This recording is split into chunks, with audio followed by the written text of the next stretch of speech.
Good morning. What do we hear now? Can we hear it? And guess what?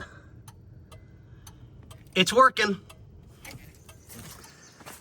I really hate when mechanics don't do their job properly. Working?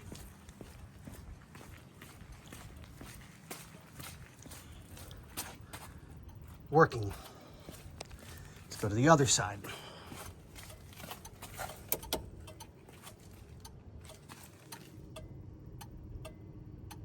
Hear it?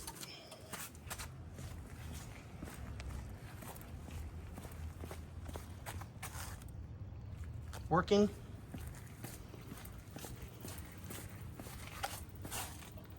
Working.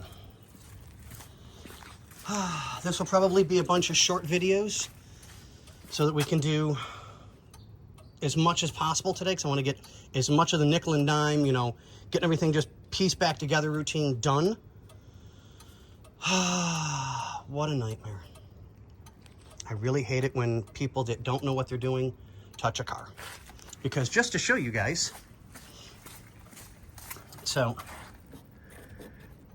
that hole's been wallowed out. That one's not even lined up. I don't know if you guys can see in there. That's not right either on both of those. This one, they have multiple holes. That hole's not even close. And you can see how much damage they've done in there on both sides. Yay. Just yay.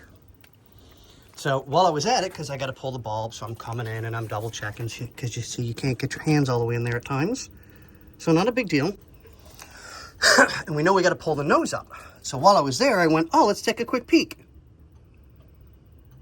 The entire bracket has to come out, be rebent straight like it's supposed to be, flat and flush. Then pull the nose up. So we got to pull the nose up this way to level off the gap on the hood like it's supposed to be. This has to get bent back just a little bit to pull it tight like it needs to be this way. So it's got to come up and in just a little bit to give the body lines proper. Yeah. But this car is going to be so nice when we're done. I promise you guys. Granted, it's a lot of nickel and dime stuff, but I'm going as fast as I can. All right, let me get the front end back together, and I'll start on the next project. So we'll see you guys on the next one.